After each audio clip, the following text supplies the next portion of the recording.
Bible कहती है इसहाक के दो बेटे थे। एक बेटे का नाम था याकूब, दूसरे बेटे का नाम था एसाव। याकूब छोटा था, एसाव बड़ा था। और आप सभी जानते होंगे, लॉन्ग स्टोरी में शॉर्ट कर रहा हूं, बचपन से याकूब एसाव की जगह लेना चाहता था। वो बड़ा बनना चाहता था। कहिए बड़ा बनना। आजकल सबसे ज्यादा परेशान करने वाले लोग यही होते हैं, जिनको बड़ा बनना है। जो लोग छोटे बनते हैं ना, आपको वो कभी परेशान करते हुए नहीं मिलेंगे। जिनको बड़ा बनना है, कहिए बड़ा बनना। हां, कुछ लोगों का चर्च के अंदर है ना, जगह फिक्स रहता है। फिक्स, एकदम फिक्स। आपको करके दिखाता हूं। उनका जगह फिक्स रहता है, पहले वाली रो में बैठेंगे, और जैसे आएंगे, अगर कोई बैठा है तो मैं तो बोलता हूं उठने का नहीं, बैठे रहने का। या कभी कभी लोग ऐसे आते हैं ना, जब उनका जगह फिक्स रहता है, मतलब मेरा पहला सीट है, जैसे आएंगे कोई बैठा हो, मैं बोलता हूं उठने का नहीं, बैठे रहो। चमाट मारने का ऐसे लोगों को। चुप रह के चमाट लगता है ये। एक बहन आई हमारे चर्च में, एकदम डिक्टेटर की तरह ऐसे आई।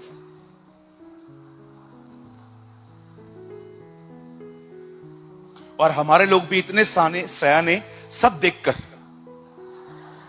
कि उठना पड़ेगा। फिर वो और आगे गई, आगे की रो। ये लोग भी उठने को तैयार नहीं है, फिर वहां चली गई। ये लोग तो ऐसे थे, देख के हंस रहे थे। कोई उठने को तैयार नहीं है। आखिर जाके पीछे बता रहा, उठ जाओ आप 2 मिनट के लिए। पीछे जाके ऐसे बैठ गई, हटो।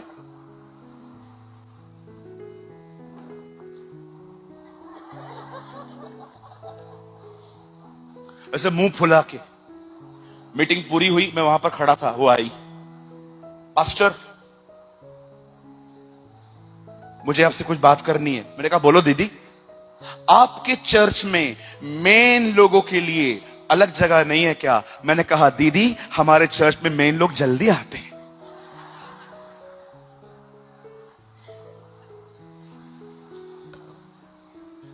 हालेलुया। डिक्टेटर्स। आज हर एक को दिखाई देना चाहिए, मैं किधर बैठा हूं दिखना चाहिए। यीशु ने कहा फरीसियों के लिए इन्हें मुख्य मुख्य आसन चाहिए, ताकि ये लोग दिखाई दे। आज जानते हो कितनी मुसीबत है उन लोगों से जो लोग सिर्फ बड़ा बनना चाहते। बोलो बड़ा। हां, अभी रिसेंटली मेरी एक मीटिंग हो रही है महाराष्ट्र में। एक बहुत बड़ी सभा होने जा रही है अभी इन अ मंथ ऑफ दिसंबर। कल पास्टर का कॉल आया, पास्टर। मैंने बोला बोलिए। 2-3 लोग मेरे साथ नहीं खड़े रह रहे हैं। मैंने बोला क्यों, क्या हो गया? पास्टर वो कहते हैं वो जो बैनर है ना, उधर मेरा नाम होना चाहिए। मैंने कहा किसी का मत रखना। काय को बड़ा बनना है हमें? हम छोटे बनेंगे। यीशु ने कहा जो छोटे बनते हैं परमेश्वर उन्हें बड़ा बनाता है। आमेन। कहिए अपने पास वाले को छोटा बनो। बोलना, सबको बोलना भाई। ओ वीआईपी लोगों, बोलो बाजू वाले को छोटा बनो।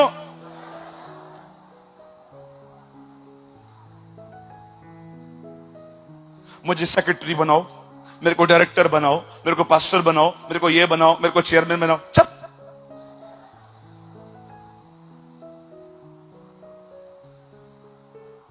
मांग के इज्जत पाना भी कोई इज्जत होती है? इज्जत खुदा देता है। परमेश्वर की तरफ से आदर आना चाहिए।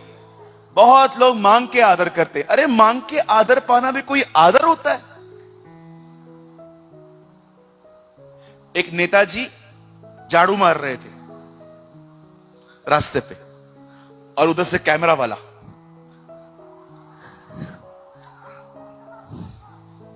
अभी कल फोटो आएगा, नेताजी खुद सफाई करने गए। अरे ये कोई इज्जत होती है? मांग के इज्जत पाना? इज्जत तो वो होती है जो लोग आपके पीठ के पीछे करे, आगे तो आदर आपका दुश्मन भी करेगा। आपकी मुंह पे इज्जत हर कोई कर सकता है, आपकी रियल इज्जत पता है क्या होती है? कोई पीठ के पीछे आपकी इज्जत करे। कहिए मेरे पीछे, मांग के इज्जत पाना इज्जत नहीं होती। हां, आप लोग भी बोल दो, बोलो मेरे पीछे, मांग के इज्जत पाना इज्जत नहीं होती। ओ हमेशा छोटे बनो, बी लाइक जीसस, यीशु की तरह बनो। वो कितना छोटा था, परमेश्वर का बेटा होने के बाद भी खुद को मनुष्य का पुत्र कहता था। How humble he was. वो खुदा है लेकिन कहता है मैं इंसान हूं। हम इंसान होके खुदा समझते हैं खुद को। एक वो था जो खुदा होके अपने आप को इंसान कहता था। अच्छा एक चीज और बताऊं, कभी कभी आप प्रचार करोगे ना, स्पेशली पास्टर्स लोग, कुछ लोग पता है आपके प्रचार में कैसे बैठे रहेंगे? ये चेयर तो दीजिए।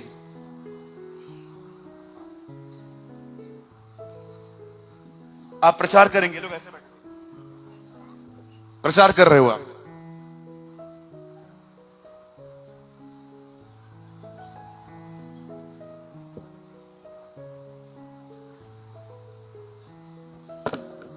इनको कहते हैं डेढ़ शाना। क्या बोलते हैं? हाँ, आप इससे पूछोगे ना तू क्यों नहीं सुनता है, मुझे सब पता है। ये क्या सिखाएंगे हमें? कभी कभी चर्चेस के अंदर लोग वचन नहीं सुनते, पास्टर प्रचार करता है। एक अंकल आए मेरे पास, तू सिखाएगा? मैंने कहा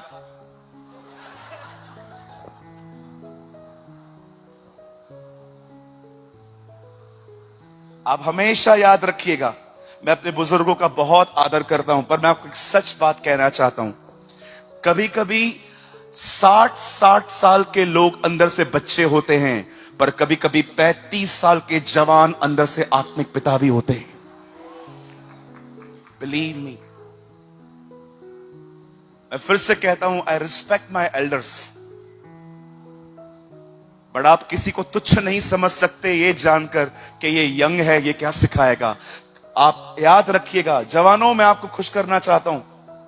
आप रेडी हैं? मैं आपको एक खुशखबरी बताऊं। यीशु ने जिन 12 को चुना वो सब जवान थे। They all were young. आप सोचो आपके पास क्या मौका है। कभी बड़ा बनने की कोशिश न करें, हमेशा छोटे बने रहिए, हमेशा छुपना सीखिए। हमेशा काम करने के बाद अपने पास्टर को बोलिए, पास्टर मैं एक शर्त पे काम करूंगा। क्या? मेरा नाम नहीं आना चाहिए, मेरा नाम किधर नहीं आना चाहिए। न स्टेज से पुकारना, न कहां पर लिखना। मैं जी जान लगा दूंगा इस मीटिंग के लिए, लेकिन एक शर्त है, मेरा नाम कहां भी नहीं आना चाहिए। जब आप छुपोगे ना, मैं आपको यीशु के नाम से कहता हूं, परमेश्वर आपको वहां से बाहर निकाल के आपका इस्तेमाल करेगा। ओ द बाइबल सेज, उससे प्रार्थना करो जो गुप्त में है। द बाइबल सेज आपका परमेश्वर ऐसी जगह पर रहता है जहां पर वो दिखाई नहीं जाता। आप जानते हो आपका परमेश्वर कितना हम्बल है?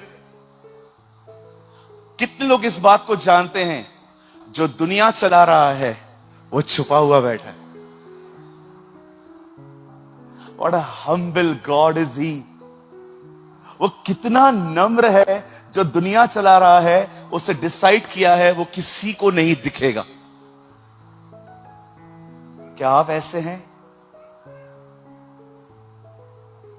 आजकल अगर कोई काम करे और आप उसका नाम न लो, वो आपका दुश्मन बन जाएगा। मैंने इतना कुछ किया, मैंने मीटिंग के लिए पैसा दिया, मैंने ये दिया, मैंने वो दिया, हमने पास्टर को खाना खिलाया। कैसी जनरेशन है ये कैसी पीढ़ी है जो छुपना नहीं जानती।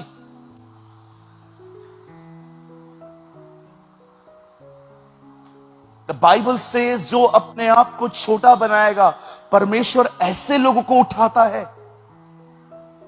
यूसुफ को परमेश्वर ने कहा छुपा हुआ रहे, उसने कभी अपने भाइयों को नहीं बताया मैं कौन हूं, पर एक समय आया जब परमेश्वर ने उसे वहां से निकाला। आप जानते हैं, आखिर एक दिन बाइबल कहती है याकूब ने अपने भाई को धोखा दे ही दिया। उसने एक सौदा किया, उसने एक डीलिंग की। उसका भाई एक दिन भूखा था, उसने कहा भाई मैं तुझे अपना खाना दे सकता हूं, बदले में तू अपना पद मुझे दे दे। एक ने आशीष पाई खाना देकर, एक ने आशीष खोई खाना खाकर।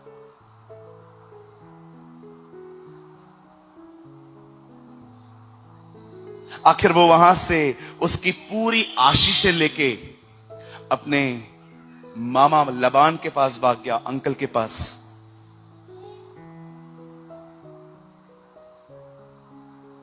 वहां पर भी उससे यही काम किया, उससे अपने भाई को, उससे अपने मामा को भी चीट किया। जीवन भर वो लोगों को धोखे देता रहा।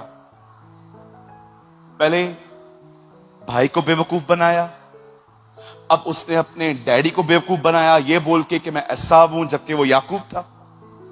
और अंत में अब वो अपने मामा, अपने अंकल को भी परेशान करके अब वो सब कुछ अपना लेकर घर की तरफ जा रहा था।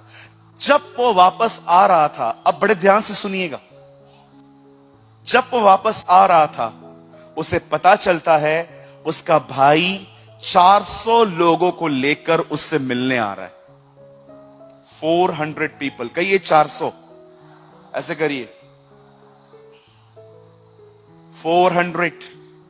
अब 400 लोगों की बात सुनकर बाइबल बताती है याकूब डर गया, और लिखा है संकट में पड़ा। और देखो संकट में पड़ के वो क्या कर रहा है, अभी भी देखो वो कितना चालाक है। 2 ग्रुप बनाता है, एक ग्रुप में आगे लोगों को रखता है, अपने आप को पीछे वाले ग्रुप में रखता है। क्यों? अगर पिटेंगे तो पहले ये लोग। See how clever is he. अभी भी उसका दिमाग देखो कितना व्यापारियों की तरह है। 2 दल बनाता है, बोलता है एक आगे चलो, अपने आप को पीछे रखता है। क्यों? ताकि पिटे तो पहले ये और मैं वहीं से भाग जाऊं। See the clever mind, atomic mind, ये आदम का मन है। हमारे जहां पर मैं रहता हूं ना, वहां पर एक आदमी है, रिक्शा चलाता है, रिक्शा। पता है उसकी गाड़ी के पीछे क्या लिखा है? परमेश्वर सबका भला करे पर शुरुआत मुझसे करे। खुदा सबसे अच्छा करे, लेकिन I am the first person, ये शुरुआत मेरी होनी चाहिए। सोचो मनुष्य कितना स्वार्थी है।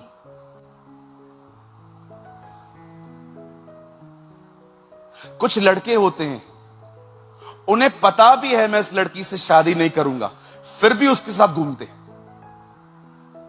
उसको यूज करते, उसके साथ फिजिकल भी हो जाते।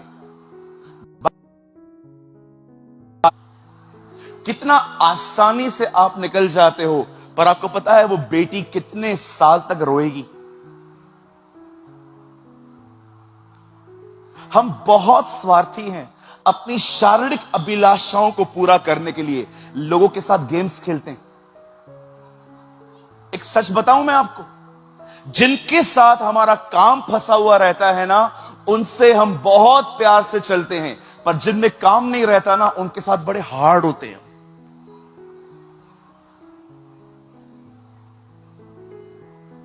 काम वाली बाई के साथ टेढ़ा बात करते हो आप? काय को लेट आई है बोल के दिखाओ।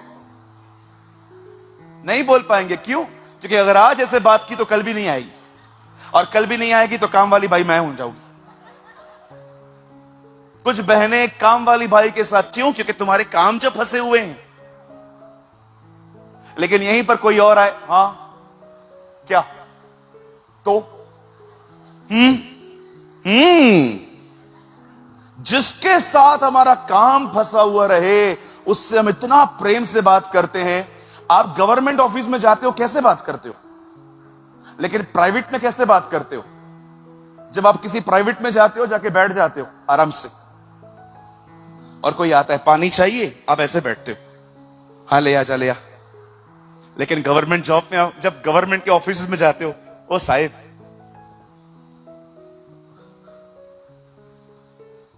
और वो भी आपको बोल देता है सरकारी काम 6 महीना थाम।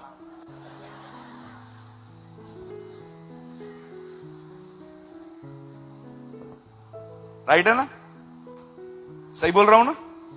गवर्नमेंट के लोगों से कैसे बात करते हैं आप, क्योंकि आपको पता है उधर अपना चलने वाला नहीं है। लेकिन जब प्राइवेट की बात आती है, ओ, मैं आपसे पूछना चाहता हूं, क्या आप प्रेयर करते हो इस चीज के लिए, प्रभु मेरे अंदर से स्वार्थ को निकाल, please not remove my selfishness. आप जानते हो पतरस यीशु के पीछे क्यों चलता था? आप जानना चाहते हो? हमें लगता है पतरस को बहुत प्यार था, इसलिए सब कुछ छोड़ के उसके पीछे हो लिया।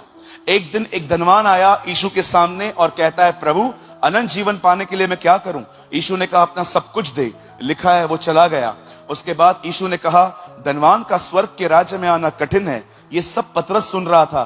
पता है पतरस आके क्या बोलता है? हम तो सब कुछ छोड़ के आए हैं, हमको क्या मिलेगा?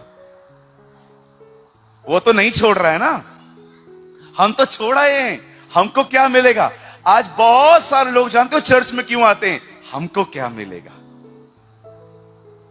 हमें क्या मिलेगा? कभी आपके अंदर यह सवाल आया है, मैं उसे क्या दे रहा हूं? कम ऑन,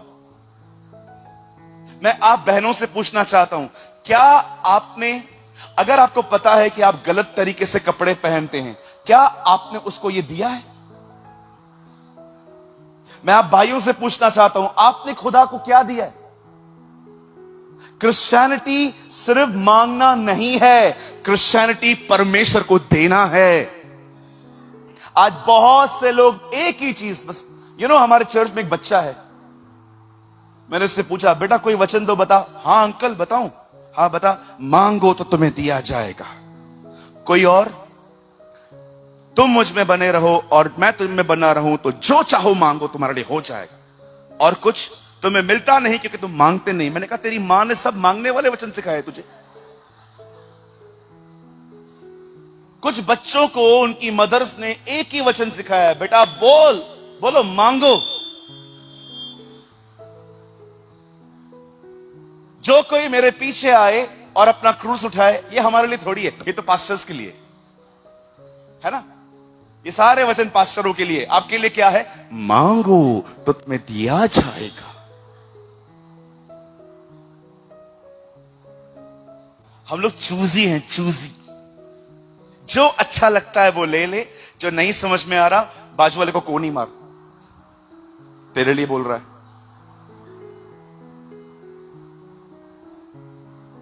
है ना।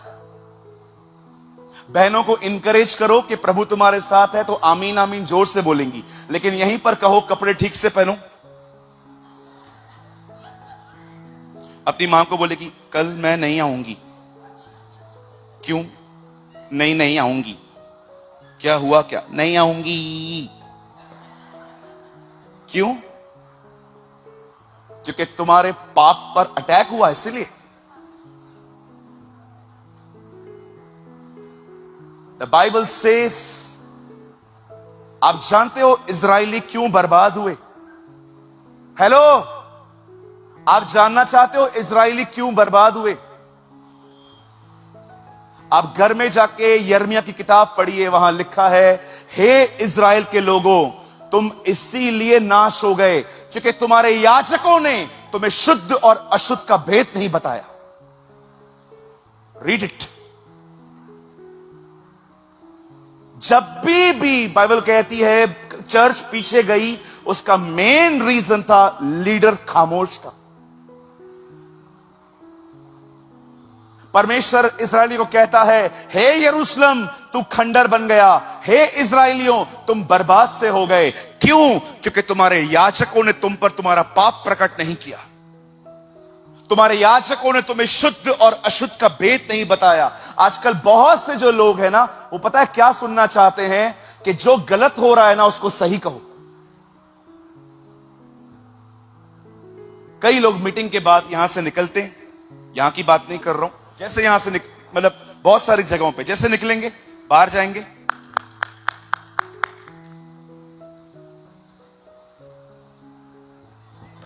जय मसीह की,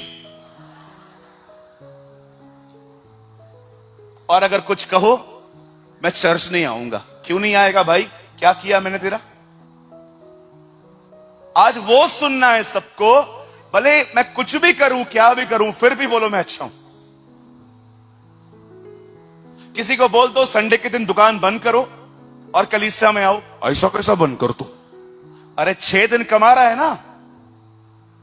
मैं नहीं बंद करेगा, मैं नहीं आएगा चर्च में।